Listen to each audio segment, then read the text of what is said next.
Hello students, welcome in biology on demand online classes. आज के पहले वाले एपिसोड में हमने बताया था कि आगे हम पार्ट्स ऑफ द सेल की बात करेंगे और specially parts of the plant cell.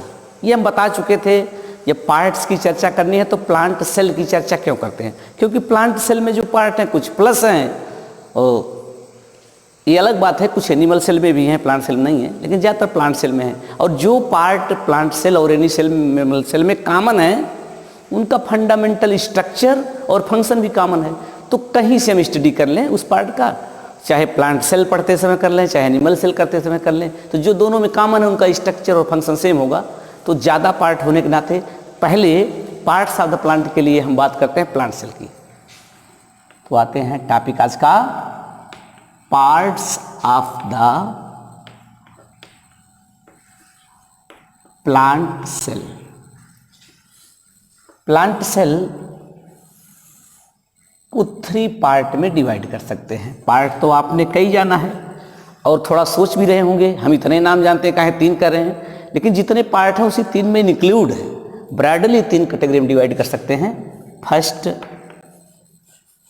Cell wall. Second, vacuole and third, protoplasm. अब आगे हम डिटेल करते हैं प्रोटोप्लाज्म को। जो पार्ट आपके नहीं दिख रहे हैं वो आ जाएं। प्रोटोप्लाज्म, प्रोटोप्लाज्म इसके पहले एपिसोड हमने कह दिया था कि protoplasm is the physical basis of life. Cell में लिविंग प्रॉपर्टी क्रिएट करने की जो पावर है वो इसीलिए है कि ये स्पेसिफिक सब्सटेंस का एक स्पेसिफिक कॉम्बिनेशन है, और वो सब्सटेंस जिसकी वजह से सेल में लिविंग प्रॉपर्टी आई है वो प्रोटोप्लाज्म है। अब प्रोटोप्लाज्म को 2 कैटेगरी में डिवाइड कर सकते हैं। एक है साइटोप्लाज्म और एक है nucleus. Cytoplasm and nucleus. Cytoplasm can be further divided in 3 part. First, plasma membrane or cell membrane. Second, tonoplast, and third,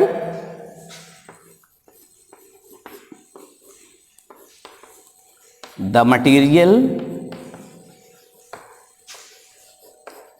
between both.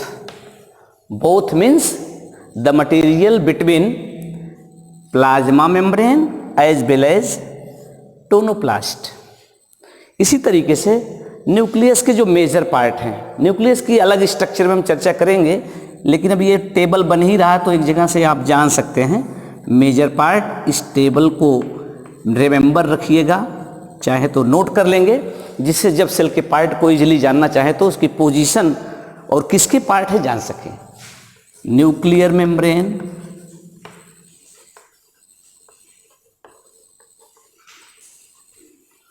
Second nucleoplasm, chromatin thread,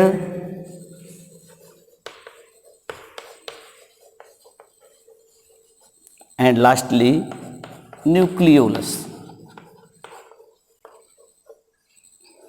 nucleus के 4 पार्ट हो गए, nuclear membrane, nucleoplasm, chromatin thread and nucleolus.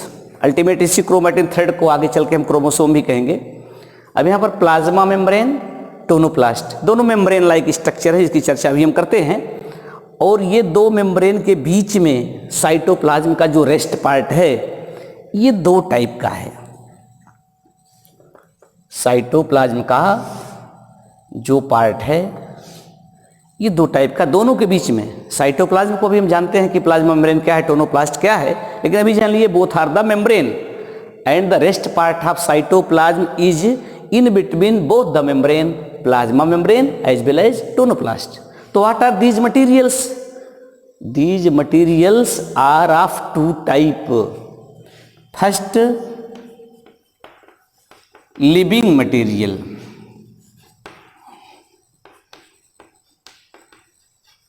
are cell organelles,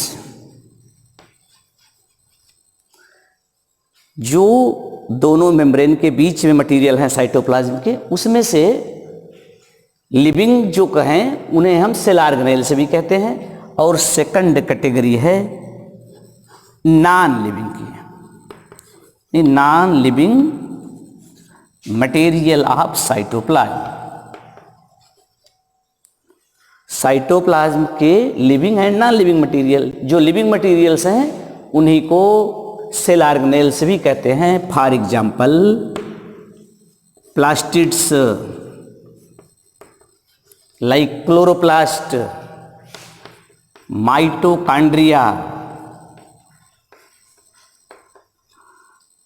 Golgi body,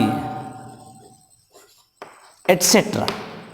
So all the living structures present in the cytoplasm are called cell organelles, for example these, and non-living materials cell के अंदर यानी cytoplasm में बहुत से non living substances भी होते हैं।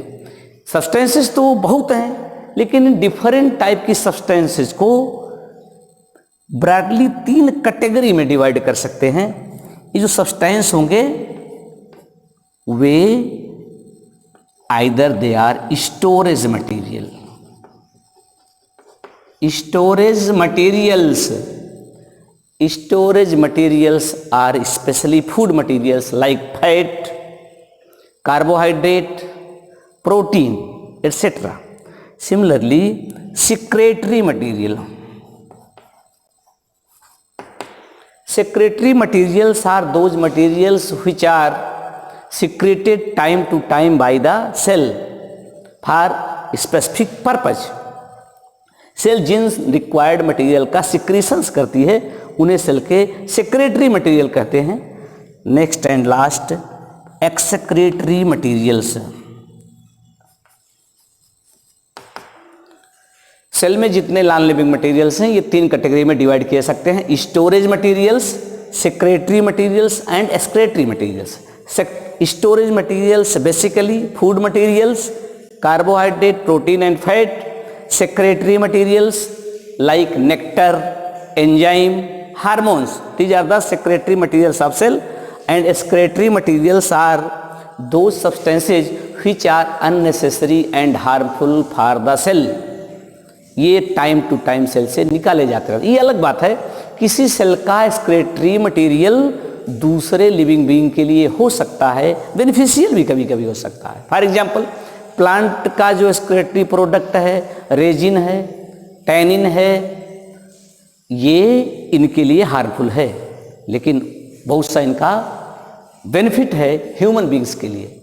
ऐसे हमारी बॉडी का यूरिया एक वेस्ट मटेरियल है, लेकिन यूरिया हम प्लांट्स को देते हैं, तो ये अलग बात है किसी का एक्सक्रेटरी प्रोडक्ट किसी के लिए यूज होगा, लेकिन जिसकी बॉडी का एक्सक्रेटरी प्रोडक्ट है उसके लिए ऑलवेज अननेसेसरी और हार्मफुल है। That have to go outside from the body और फ्रॉम द सेल। अब जो पार्ट आपका छूटने का चांस था, कोई ऐसा नाम सेल में जो आपने सुना हो वो शायद नहीं होगा आ गया है। अगर कोई छूटा दिख रहा है तो इसी में किसी का पार्ट होगा, वो या तो कोई सेल ऑर्गेनेल्स होगा जिसका नाम हम नहीं लिखे होंगे, या कोई स्ट्रक्चर जो नहीं दिखे होंगे वो इसी में किसी का पार्ट है। तो अब एक एक की जो हमें चर्चा करनी है, तो सबसे पहले इस पोजीशन को देख लेते हैं। All these parts of cells कहाँ सिचुएट करते हैं। तो पहले प्लांट सेल के एक ग्राफिकल, सपोज ये प्लांट सेल का एक रिप्रेजेंटेशन कर दें।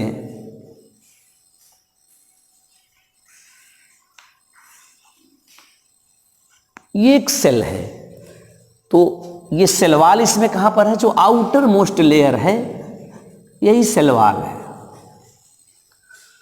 और वैक्यूल की अगर पोजीशन जाने तो प्लांट सेल में जनरली 1 या 2 जो वैकेंट प्लेस से स्टार्ट होता है, बाद में इसमें बहुत सी चीज़ें आ जाती हैं, वैक्यूल में जानेंगे। तो ये वैक्यूल है। अब रेस्ट पार्ट जो भी बचा, यानी सेल वॉल ये है, सेल वॉल के अंदर, सेल वॉल से इनर साइड में जो कुछ मटेरियल है उसमें एक स्ट्रक्चर को अगर छोड़ दें वैक्यूल, तो वैक्यूल के अलावा सब प्रोटोप्लाज्म है। तो सेल वॉल यहाँ पर है, फिर वैक्यूल ये है, वैक्यूल के बाहर सेल वॉल के अंदर जितने पार्ट हैं सब प्रोटोप्लाज्म है। इसीलिए प्रोटोप्लाज्म को फिजिकल बेसिस ऑफ लाइफ अगर कहें तो आप जरा कंपेयर कर लीजिए। अगर ये एनिमल सेल में हम देखें कौन से पार्ट हैं, एनिमल सेल में सेल वॉल नहीं है, वैक्यूल मोस्टली नहीं है, तो बचा क्या? केवल प्रोटोप्लाज्म। प्रोटोप्लाज्म का मतलब प्रोटोप्लाज्म रहना कंपलसरी है, प्लांट सेल में ही है। तो चाहे और कोई पार्ट रहे चाहे नहीं, हम ये नहीं कर रहे हैं, सेल वॉल का कोई काम नहीं है, वैक्यूल का कोई काम नहीं है। अगर कोई एडिशनल पार्ट है तो कोई एडिशनल वर्क करेगा, लेकिन लिविंग प्रॉपर्टी को बनाए रखने के लिए जो कंपलसरी पार्ट है वो प्रोटोप्लाज्म है। प्लांट सेल की स्पेशली आपने लिया सेल वॉल, वैक्यूल और प्रोटोप्लाज्म। अब हम एक एक पार्ट की चर्चा करते हैं। तो सीक्वेंस में हमने लिखा वाले इधर से है, फर्स्ट इसको कहा, सेकंड ए है, थर्ड ए है, इसके बारे में बहुत कम जानना है, इसलिए सीधे हम यहाँ पर आते हैं, प्रोटोप्लाज्म से चलते हैं। तो प्रोटोप्लाज्म के दो बेसिक पार्ट जो आपने जाना, साइटोप्लाज्म और न्यूक्लियस। अगर इसको हम मैथमेटिकली रिप्रेजेंट करें, प्रोटोप्लाज्म को हम P से रिप्रेजेंट कर दें, तो P will be equal to the C plus N, where P for protoplasm, C for cytoplasm and N for nucleus. थोड़ा सा और मैथ लगाते हैं, साइड चेंज करें इसकी, अगर कहा जाए C इज इक्वल टू, तो कहेंगे P minus N। C is equal to P minus N means अगर P में से N माइनस कर दें, प्रोटोप्लाज्म में से न्यूक्लियस को निकाल दीजिए, या ऐसा कर लीजिए न्यूक्लियस को छोड़कर प्रोटोप्लाज्म का रेस्ट पार्ट ही साइटोप्लाज्म है। Similarly N is equal to P minus C, protoplasm में से C माइनस कर दिया, P में से C, यानी साइटोप्लाज्म को छोड़ के जो प्रोटोप्लाज्म का पार्ट है वो न्यूक्लियस हो गया। चलिए अब ये साइटोप्लाज्म और न्यूक्लियस को जाने, एक एक पार्ट के प्रोटोप्लाज्म को अगर हम डिटेल करते हैं तो इसमें फर्स्ट नंबर पर आता है प्लाज्मा मेम्ब्रेन, सेकंड है टोनोप्लास्ट, प्रोटोप्लाज्म में साइटोप्लाज्म चर्चा कर रहे हैं इसमें, और ये थर्ड था द मटेरियल बिटवीन बोथ। तो प्लाज्मा मेम्ब्रेन और टोनोप्लास्ट की पोजीशन अलग है, लेकिन फंडामेंटल स्ट्रक्चर और फंक्शन सेम है। तो पहले इसकी हम चर्चा कर लेते हैं। तो प्लाज्मा मेम्ब्रेन ये प्रोटीन और लिपिड की बनी है, प्रोटीन प्लस लिपिड की बनी है। दूसरी चीज़, इनका जो अरेंजमेंट होता है इसमें वो 4 लेयर में होता है। पहले प्रोटीन है, फिर लिपिड है, फिर लिपिड की सेकंड लेयर, फिर प्रोटीन की है। तो प्रोटीन लिपिड ये 2 लेयर जो है लिपिड की हो गई, ये प्रोटीन हो गई, ये प्रोटीन हो गई। इस तरीके से एक ढंग से देखें तो 2 लेयर है, प्रोटीन और लिपिड की लेयर है। दूसरे ढंग से कहें तो 3 लेयर दिख रही है, इधर प्रोटीन, बीच में लिपिड। और अगर कहें लिपिड की चूँकि 2 अलग अलग लेयर हैं तो 4 लेयर। ऐसे फिलहाल एक प्रोटीन लेयर की अगर थिकनेस देखें तो ये होती है अप्रॉक्सीमेट 20 एंगस्ट्रॉम, इधर भी 20 एंगस्ट्रॉम, और बीच की 2 दोनों लेयर है अप्रॉक्सीमेट 35 एंगस्ट्रॉम। तो टोटल अगर ऐड कर दें तो क्या हो गया 20 प्रोटीन की लेयर दोनों साइड में, और 35 लिपिड लेयर, टोटल हो गया 75 एंगस्ट्रॉम। ये थिकनेस होती है, एक मेम्ब्रेन की जो थिकनेस होती है अप्रॉक्सीमेट 75 एंगस्ट्रॉम थिक होती है, प्रोटीन और लिपिड की बनी होती है। और यही नहीं, टोनोप्लास्ट के साथ भी अप्रॉक्सीमेट यही है। अब इसका जो स्पेसिफिक फीचर है, सेल को सराउंड करने वाली प्लाज्मा मेम्ब्रेन या प्लाज्मा लेमा या जिसको सेल मेम्ब्रेन भी कहते हैं, ये कुछ मटेरियल्स को आने देती है, कुछ को जाने देती है, और उसी साइज के पार्टिकल्स होने के बाद भी कुछ इसके अंदर इंटर नहीं कर सकते हैं और कुछ इसके अंदर जा सकते हैं अंदर से बाहर। तो ये plasma membrane due to its specific feature control the incoming and outgoing of different substances in the cell. तो कभी कभी ऐसा कहते हैं कि प्लाज्मा मेम्ब्रेन सेल के चौकीदार जैसा काम करती है, जैसे चौकीदार का या गेटकीपर का काम होता है, कौन अंदर आने पाएगा कौन नहीं आएगा। अब वो मोटा है पतला है साइज क्या इससे नहीं डिसाइड होता है। सपोज वहाँ पर कोई एडमिट कार्ड लगा है तो एंट्री किसको दी जाएगी, उसकी साइज़ को नहीं देखा जाएगा, तो देखा जाएगा कि वो जाने के लिए अथराइज्ड है कि नहीं, बाहर जाना है तो उसका आउटगोइंग पास है कि नहीं। इसी तरीके से वर्क करती है plasma membrane. Similarly vacuole around the, ये वैक्यूल है और इसके चारों ओर है टोनोप्लास्ट। जिस प्रकार प्लाज्मा मेम्ब्रेन कंट्रोल करती है incoming and outgoing of different substances in the cell, similarly tonoplast control the incoming and outgoing of substances in the vacuole. Fundamental structure function same है इन दोनों का ही नहीं, सेल में बहुत सी मेम्ब्रेन ऐसी हैं, जैसे माइटोकॉन्ड्रिया के चारों ओर मेम्ब्रेन होगी, गाल्जी बॉडी में मेम्ब्रेन होगी, एंडोप्लाज्मिक रेटिकुलम मेम्ब्रेन से बना होगा। तो ये जहाँ पर मेम्ब्रेन की फंडामेंटल स्ट्रक्चर और फंक्शन अप्रॉक्सीमेट सेम होता है तो आप कहेंगे क्या कि ये लिपिड या प्रोटीन के मेम्ब्रेन अप्रॉक्सीमेट 75 एंगस्ट्रॉम थिक होती है, सेलेक्टिवली परमेबल होती है। सेलेक्टिवली परमेबल का मतलब permeable for selected material. Selected material का मतलब जनरली किसी मेम्ब्रेन से कौन सब्सटेंस जाएगा कौन नहीं जाएगा, ये मेम्ब्रेन है तो ये इस पर डिपेंड करता है कि जिस पार्टिकल की साइज इसमें कॉमन मेम्ब्रेन में जो होल्स प्रेजेंट होते हैं उनके साइज से छोटा होगा वो चला जाएगा और जिसकी साइज बड़ी होगी नहीं जाएगा। सिंपल फंडा ये है।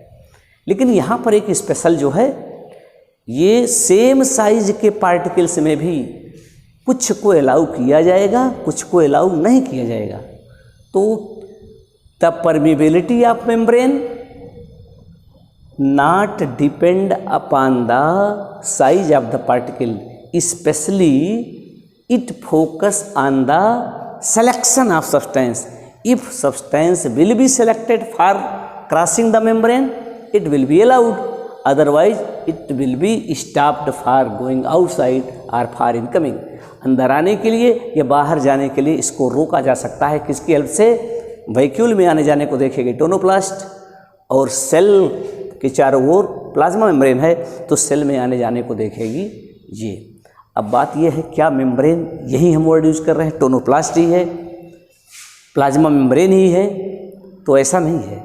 मेम्ब्रेन बायोलॉजी के अलावा भी कॉमन वर्ड आप यूज कर सकते हैं। तो हम पहले थोड़ा सा चर्चा करते हैं कि मेम्ब्रेन आखिर है क्या। जब तक आप ही जानते रहेंगे, अब साइंस से जुड़े साइंस की बात कर रहे हैं केवल, तो कभी कभी होता है विषय मजबूरी में पढ़ना है, लेकिन जानिए साइंस क्या है, study of natural events around you, तो आसपास की घटनाएं हैं। तो पहले आप समझ लीजिए मेम्ब्रेन बहुत सिंपल चीज़ है और आपके आसपास है, कोई नई चीज़ नहीं है। किसी सॉलिड या लिक्विड की थिन लेयर को ही हम मेम्ब्रेन कह रहे हैं। सॉलिड की थिन लेयर जो होगी वो मेम्ब्रेन है। अब मेम्ब्रेन का मतलब ये देख रहे हैं क्लथ का पीस है जिसको हम यहाँ एज इरेजर यूज कर रहे हैं, ये भी एक मेम्ब्रेन का एग्जाम्पल है। कापी किताब का जो पेपर है मेम्ब्रेन का एग्जाम्पल है। आपने दूध को गर्म किया, मलाई की लेयर कभी देखे होंगे पड़ जाती है, वो भी मेम्ब्रेन का एग्जाम्पल है। कपड़ा पहने मेम्ब्रेन का एग्जाम्पल है। आजकल लाख अवॉइड करने के बाद भी चल रहा है, पन्नी में लिक्विड ला रहे हैं, दूध भी आता है, चाय लोग लेकर चलते हैं, वो भी एक मेम्ब्रेन का एग्जाम्पल है। तो ये मेम्ब्रेन का टाइप हम बताना चाह रहे हैं, और स्पेशली किस बेस पर, on the basis of permeability.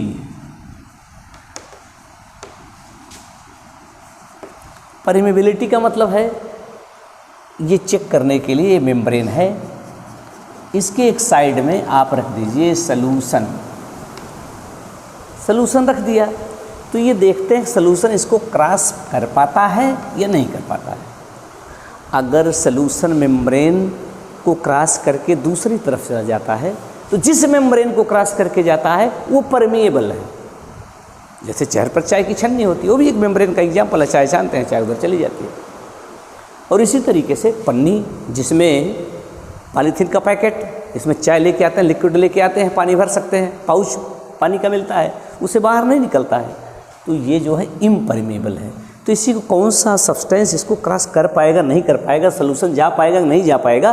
तो अगर इसको चेक करते हैं तो मेम्ब्रेन के 3 टाइप मिलते हैं। First, permeable.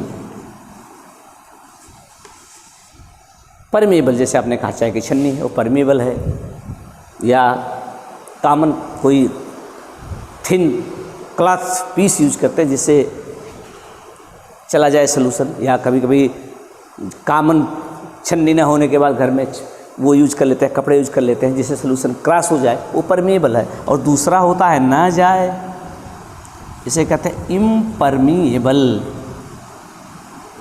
इम्परमिएबल जिसको क्रॉस करके सॉल्यूशन ना जाने पाए। और थर्ड होता है सेमी परमेबल, स्पेशली हमें इसे ही फोकस करना है। Semi permeable, special focus on semi permeable.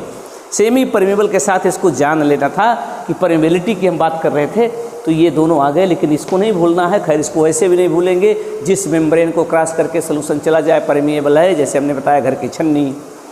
Impermeable जिससे होकर ना जा पाए, जैसे पन्नी, तो छन्नी पन्नी याद रखिएगा, छन्नी परमेबल, पन्नी इम्परमेबल। लेकिन उससे हट करके हम एक कैटेगरी में सेल मेम्ब्रेन को हम कहना चाह रहे हैं। ये भी मेम्ब्रेन है, और ये कैसी मेम्ब्रेन है जो सॉल्यूशन को क्रॉस करने देती है, लेकिन पूरी तरीके से नहीं। अब पूरी तरीके से हमारा कहने का मतलब क्या है, तो यहाँ पर फिर से देखिए, सॉल्यूशन के 2 पार्ट होते हैं। फर्स्ट सॉल्वेंट, सेकंड होता है सॉल्यूट। सॉल्वेंट, सॉल्यूशन के 2 पार्ट हैं, सॉल्वेंट और सॉल्यूट। सपोज यहाँ पर आपने बना दिया, शरबत बन गया। शरबत समझ रहे हैं ना, चीनी पानी को मिला करके बनाते हैं, तो इसमें जिसमें घोला जाता है, पानी में घोलते हैं, तो यही पानी ही means water is solvent in solution called शरबत।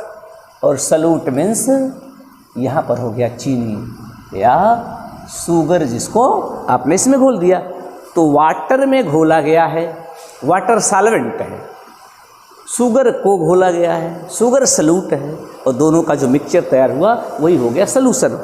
अब इस सॉल्यूशन को हम अगर सेल मेम्ब्रेन से कंपेयर करें या किसी मेम्ब्रेन से, तो ये 2 कैटेगरी आपने जान लिया कि वो या तो परमेबल होगी या तो इम्परमेबल होगी। लेकिन अगर सेमी परमेबल की बात करें तो क्या होगा, यहाँ पर आपने रख दिया सॉल्यूशन, तो इसको क्रॉस करके क्या आएगा, सॉल्वेंट इधर आ गया और सॉल्यूट यहीं रह जाएगा, ये इधर नहीं आएगा। तो वो मेम्ब्रेन जिससे सॉल्वेंट तो निकल जाए, सॉल्वेंट उसको क्रॉस करते हैं लेकिन सॉल्यूट नहीं क्रॉस कर सकते हैं, उसे कहते हैं सेमी परमेबल मेम्ब्रेन।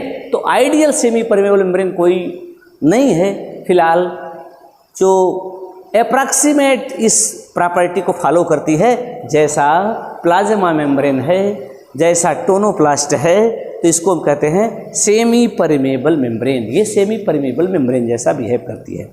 अब बात आती है, अभी थोड़ा पहले हमने कहा था ये सेलेक्टिवली परमेबल है, तो ये सेलेक्टिवली परमेबल और सेमी परमेबल में से क्या ज़्यादा अप्रोप्रिएट है, कौन सा वर्ड इसको यूज करें, तो आपको बताएं दोनों कहा जाता है on the basis of its structure के बेस पर प्लाज्मा मेम्ब्रेन सेमी परमेबल है, बट फंक्शन के बेस पर ये सेलेक्टिवली परमेबल है। ध्यान दीजिए, 2 मेम्ब्रेन कर रहे हैं, selectively and semi.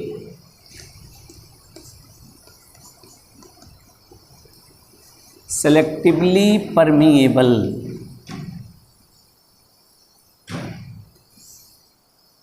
And semi permeable.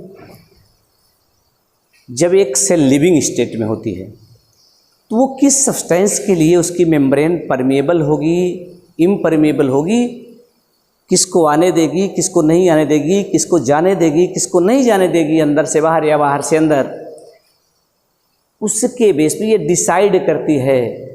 It will be permeable only for selected material. Same size के पार्टिकल होने के बाद भी किसी को ये क्रॉस होने दे सकती है, किसी को क्रॉस नहीं होने दे सकती। इस बेस पर इसको कहते हैं सेलेक्टिवली परमेएबल है। लेकिन स्ट्रक्चर के बेस पर देखें, या सेल डेड हो गई तो ये इसकी प्रॉपर्टी कुछ वाइटल एक्टिविटीज है, लिविंग प्रॉपर्टी के नाते ये पॉसिबल है, तो उस समय स्ट्रक्चर के बेस पर सेमी परमेबिलिटी इसकी बनी रहेगी, इसको सेमी परमेबल कहते हैं। तो ये दोनों की प्रॉपर्टी है, इसको आप कह सकते हैं सेलेक्टिवली परमेबल भी है, सेमी परमेबल भी है। Semi permeable on the basis of structure and selectively permeable for the on the basis of function. तो ये मेम्ब्रेन के टाइप जानना इसलिए बहुत ज़रूरी था। आगे हमें जो चर्चा करनी है इसकी परमेबिलिटी में, transport of substances through cell, membrane से जो सब्सटेंस आएंगे जो जाएंगे उसके लिए जो हम चर्चा करेंगे कि इंपॉर्टेंट टॉपिक ऑस्मोसिस, उसके लिए 3 टाइप की मेम्ब्रेन को जानना जरूरी था और स्पेशली ये सेमी परमेबल को जानना था। वहाँ पर हम रिवाइज करेंगे, बताएंगे कि सॉल्वेंट और सॉल्यूट का क्या रेशियो है। अब दूसरी बात ये आती है कि ये काम आपका हो गया प्लाज्मा मेम्ब्रेन और टोनोप्लास्ट। अब मटेरियल इन बिटवीन बोथ, जिसमें एक तो सेल ऑर्गेनेल्स की चर्चा करनी है और दूसरा नॉन लिविंग। नॉन लिविंग का जो हमने कहा था हो गया है, उसमें नहीं कुछ करना है, एज एग्जाम्पल जानते रहना है। सेल ऑर्गेनेल्स की चर्चा करनी है, लेकिन सेल ऑर्गेनेल्स की चर्चा करने से पहले 2 टॉपिक जानने हैं। एक परमेबिलिटी को जानने के लिए आपको मैटर जानना है, ये ऑस्मोसिस एंड डिफ्यूजन। ये इम्पॉर्टेंट 2 इवेंट हैं जिसके बेस पर सेल में इनकमिंग और आउटगोइंग अफेक्टेड होती है।